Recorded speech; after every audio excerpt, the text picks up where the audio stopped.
Hey everybody, it's Jason with Parallel Reality coming back with you today with an article from Outkick. This is dated February 19th, and we're doing a sports thing today because I am on vacation, so I figured, what the heck, we'll do this, and it's my favorite sports team, if not just my favorite baseball team, the Chicago Cubs. And I haven't read the article yet, but I just saw the headline, and I was like, yeah, it's probably something I'm going to agree with. So it says, baseball media roast Chicago Cubs ownership.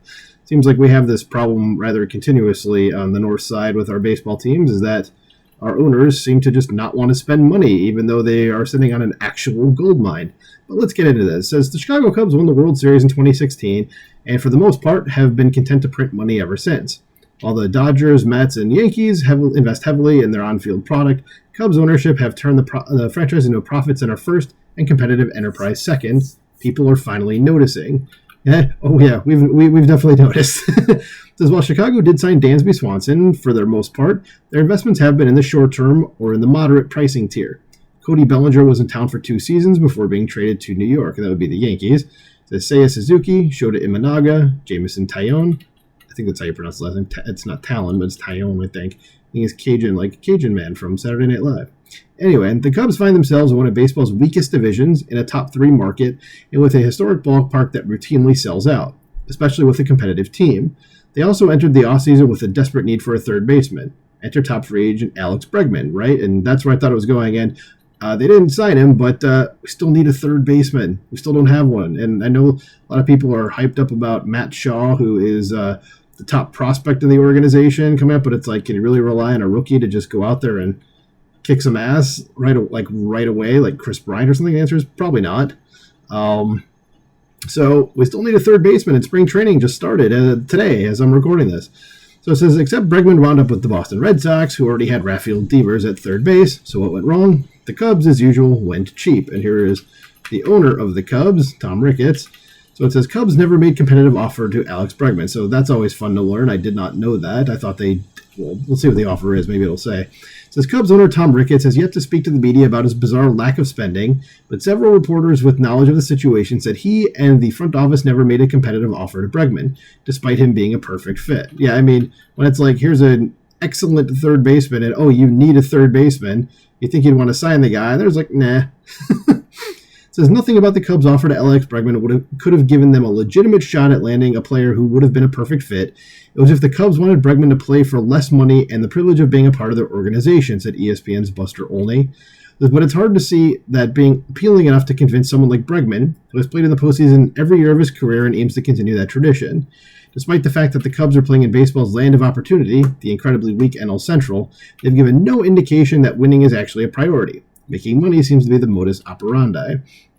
And that is the real problem with the modern baseball landscape, not the Dodgers actively trying to win. It says it isn't just Olney, and I like Buster Olney too. When I was not a part of ESPN, I haven't worked there, but I mean, like, I had the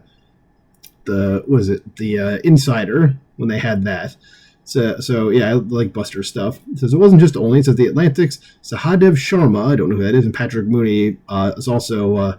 He works, maybe he still does work for the Cubs, but he's like their beat writer or something. So they joined the Northside Territory podcast and lambasted the team's ownership group. Good. It says, how about you give the front office the money to act like a big market team? It's sad that we have to listen to this. There's a reason Theo Epstein left, they said. And by the way, if you don't know, Theo Epstein was the guy who put together the team that won the World Series.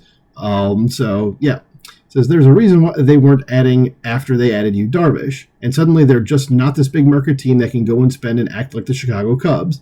The NL Central cannot compete financially with the Chicago Cubs. They can compete in other ways, and now you're not giving the team that full advantage, and you're handcuffing this front office.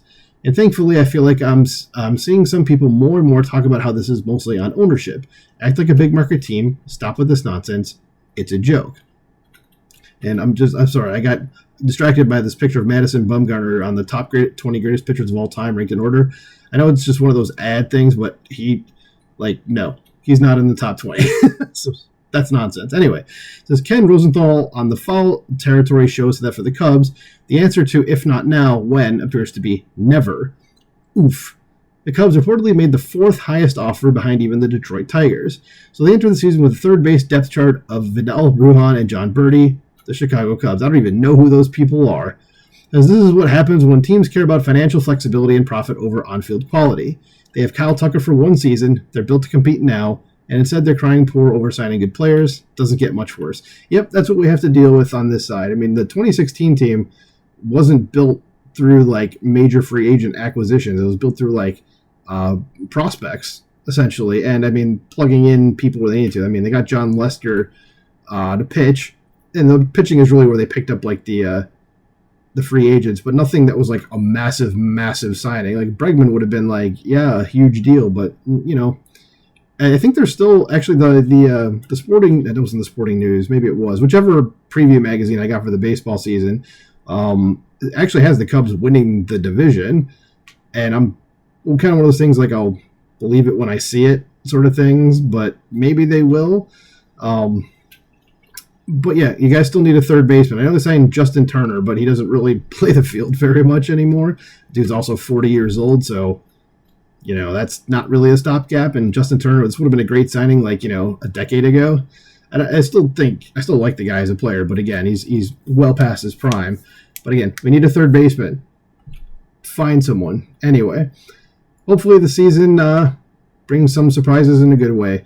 So let me know what you think about this in the comments below. Do you think the Cubs still need a third baseman? Where do you think they are going to finish this year? Let me know in the comments below. Like, share, subscribe, and I'll talk to you soon. Bye.